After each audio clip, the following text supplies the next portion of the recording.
Bonjour à tous pour cette première séquence inspirante de la journée.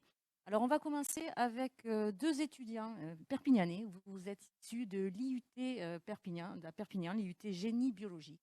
Et vous êtes ici pour nous présenter un projet que vous avez élaboré, un projet qui s'appelle Végétal. Alors, Végétal, on a envie de le présenter comme un toit végétalisé, mais je crois que c'est surtout pas que ça. Est-ce que vous pouvez nous expliquer un petit peu en quoi il consiste? Alors, pardon, j'ai pas fait les présentations, Loan Faure et Nicolas Gravier. Alors, tout à fait. Le projet, alors c'est un peu plus qu'un toit. Le projet végétal, ça tourne autour d'une association qui consiste à élaborer des innovations agro-urbaines dans une direction écologique et pour des aisances pratiques, etc. Le projet donc consiste à expérimenter, chercher et expérimenter des dispositifs qui nous permettent d'aider l'universalisation de l'agro-urbanisme. Donc ça, c'est un petit peu dans les grandes lignes.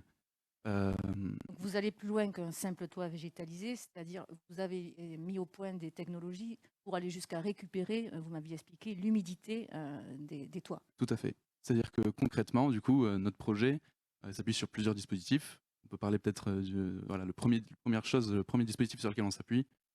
Oui, alors le premier dispositif, c'est un extracteur d'humidité de l'air. Donc en fait, c'est comme un système d'entonnoir, si vous voulez.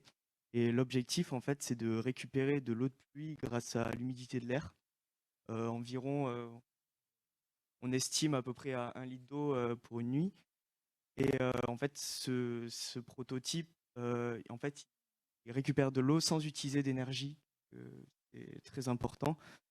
Et il est inspiré d'une thèse de l'ancien président de l'UPVD, M. Xavier Py, pour un certain type d'angle, essayer de maximiser la récupération d'eau. Maximiser la récupération d'eau, ça veut dire récupérer l'eau et tout ce qu'elle contient. Alors, il faut bien voir que la problématique à laquelle ça répond, c'est vraiment premièrement, d'éviter l'acheminement de l'eau sur le toit, parce que utiliser l'eau de la ville sur le toit, c'est très coûteux du coup en énergie. Et stocker l'eau sur le toit, c'est extrêmement difficile puisque ça pèse lourd. Donc ça répond vraiment à cette problématique-là. Et oui, comme vous le faites penser, c'est vrai qu'on le reste justement la deuxième partie de l'expérimentation au jour d'aujourd'hui consiste à la structure même du toit, l'organisation générale du toit, la structure pédestre en fait, ce qui est réfléchi de manière à créer une réserve, une sorte de nappe phréatique artificielle, donc dans laquelle va se stocker les nutriments qui sont rincés par l'eau. Le tout, et l'objectif est d'optimiser un petit peu la fertilité du sol en gardant les nutriments, mais en créant un circuit d'eau pour éviter les contaminations et tout ça. Donc c'est tout réfléchi avec ce processus d'extracteur. L'eau a tout un sens et donc grâce à cette structure en strates, bon, qu'on pourrait vous expliquer. Alors, le projet, on l'a dit, il s'appelle Veget Hall. Vous l'avez présenté à un appel, vous avez répondu donc à un appel à projet de la région qui s'appelait Ma Solution Climat. Vous avez été lauréat de ce prix. Et maintenant, qu'est-ce que vous allez faire de ce prix? À quoi il va vous servir?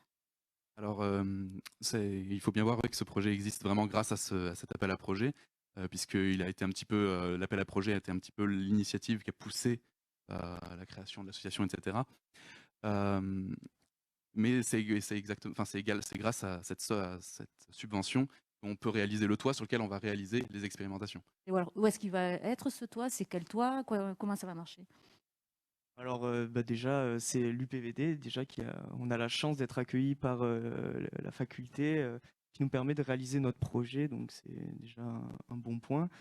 Et ensuite, donc, on n'a pas encore décidé de quel toit ça allait être par des mesures, enfin, du moins parce que notre IUT est en train de se rénover, donc pour l'instant, c'est encore Ce sera difficile. probablement sur le toit de la chaufferie à l'IUT, Ouais. enfin sur un des toits de l'IUT. Vous allez participer au projet global de rénovation des bâtiments? Non, Non, d'accord. c'est autre chose. Bon.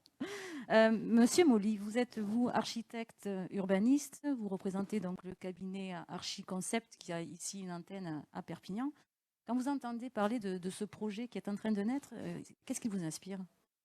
Bah, ça correspond tout à fait à nos réflexions actuelles. Nous travaillons sur un certain nombre de quartiers durables et nous travaillons aussi sur des bâtiments qui sont eux aussi tout à fait respectueux de l'environnement, avec pour intérêt principal et pour préoccupation principale de mettre toujours l'humain, c'est-à-dire l'utilisateur, au centre du projet.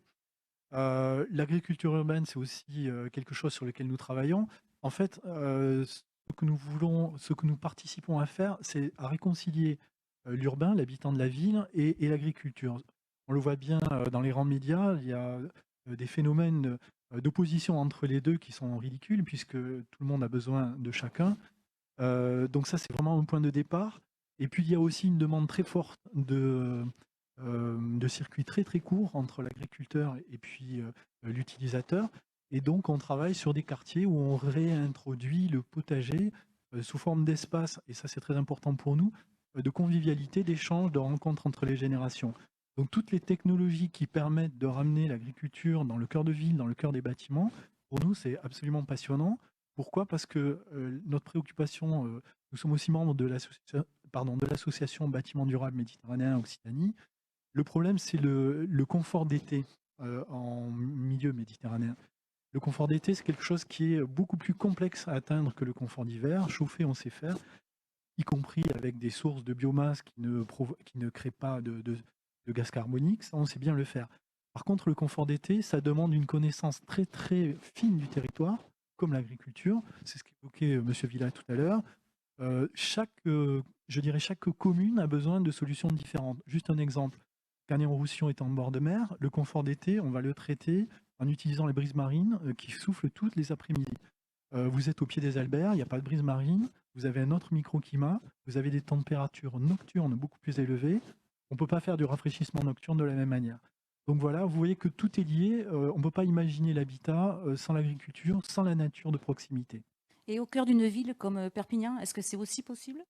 Absolument, je pense qu'il est temps de réfléchir à renaturaliser tout ce qui n'a pas besoin d'être minéralisé. C'est fondamental parce que la deuxième contrainte du climat méditerranéen, c'est les pluies orageuses, c'est les pluies torrentielles. Or aujourd'hui, on le voit bien, les problématiques sont de plus en plus lourdes. Donc tout ce qui peut être transformé et renaturalisé, c'est fondamental pour les 10 ans à venir et puis les générations qui suivront. Donc oui, il y a un vrai diagnostic à faire dans chacune des villes, dans chacun des territoires, pour ramener la nature et pourquoi pas l'agriculture, là où on le peut, dans le cœur des villes, là où sont les habitants majoritairement. Alors, on parlait du cœur de ville. Vous avez un projet qui a bien abouti, c'est la façade de la fac de droit de Perpignan au cœur donc, de la ville pour le coup. Vous avez obtenu un prix assez exceptionnel, je crois, pour cette façade. Est-ce que vous pouvez nous en parler, s'il vous plaît? Alors il s'agit en fait du campus Mailly, de la deuxième tranche dont nous nous occupons, qui est en effet un bâtiment qui est labellisé OR, en tant que bâtiment durable Occitanie-Méditerranée. Donc c'est un bâtiment qui est évidemment très frugal en matière de consommation d'énergie et qui participe au rafraîchissement intérieur d'été par un système de puits canadien qui est, je pense, une première en cœur de ville, constitué en fait de tuyaux de fonte qui sont noyés à 1,20 m à peu près sous la surface, qui nous permet d'avoir des températures constantes de 12 degrés, qui nous permet, par des systèmes d'échangeurs, de rafraîchir l'air entrant, qui est ce qui fait déperdre un bâtiment universitaire, parce qu'en fait, c'est pas du tout la perméabilité des façades, mais c'est l'énergie apportée par chacun des étudiants avec leur ordinateur posé devant eux, qui crée de l'énergie. Donc il faut rafraîchir en utilisant le moins possible d'énergie carbone. Et puis aussi, le projet est organisé autour d'un patio-jardin. On retrouve donc là la végétation qui nous permet d'abaisser l'hygrométrie, de récupérer les eaux de pluie, voilà, de consommer du CO2 et d'avoir des îlots de fraîcheur en cœur de ville. Parce qu'en ville, en été et de nuit, vous avez 4-5 degrés de plus que si vous êtes au milieu des champs 1 kilomètre plus loin.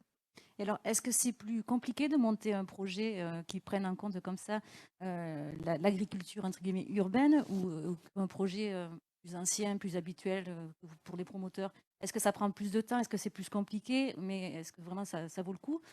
Ça vaut le coup, c'est des savoir-faire à acquérir. De toute façon, le métier d'architecte et d'urbaniste, c'est un métier de croisement de compétences. Nous ne serons jamais jardiniers, nous ne serons pas chercheurs. Par contre, notre métier, c'est un métier de chef d'orchestre. Donc on sait écouter, apprendre des autres et essayer de fédérer les équipes. Vous diriez que c'est un métier qui a changé sur ces dernières années, la prise de conscience écologique a monté? Je le pense, mais c'est pas auprès des techniciens en fait que l'évolution est à faire, c'est peut-être auprès de ceux qui prennent les décisions. Vous avez cité les promoteurs, ça c'est une réalité, peut-être difficile, même si on comprend que les modèles économiques doivent être respectés. Et puis il y a les politiques, c'est-à-dire tout le monde est d'accord pour faire de l'écologie, mais le transformer en acte est toujours difficile parce que c'est pas forcément reconnu aussi par les populations et qu'en politique a besoin d'être élu pour mener à bien justement ce genre de projet qui demande de s'inscrire dans la durée. J'allais vous demander justement les personnes qui souhaitent habiter dans ces quartiers durables, quel profil ont-elles? Est-ce que ce sont des jeunes, des vieux? Est-ce qu'il y a un profil type d'ailleurs? Je pense que non. Je pense que ça attire toutes les classes sociales et tous les âges. Je pense que c'est vraiment une tendance vraiment lourde. Euh, je pense qu'on s'inscrit aussi dans l'air du temps. Voilà, je pense que c'est pas un phénomène de mode et que c'est vraiment inscrit aujourd'hui dans les préoccupations globales. Très bien. Bah, écoutez, merci beaucoup. Merci Loane, merci Nicolas et merci Monsieur Molly pour cette séquence inspirante. On se retrouve d'ici quelques minutes pour la deuxième table ronde donc, de la matinée qui sera consacrée aux acteurs engagés. Merci beaucoup.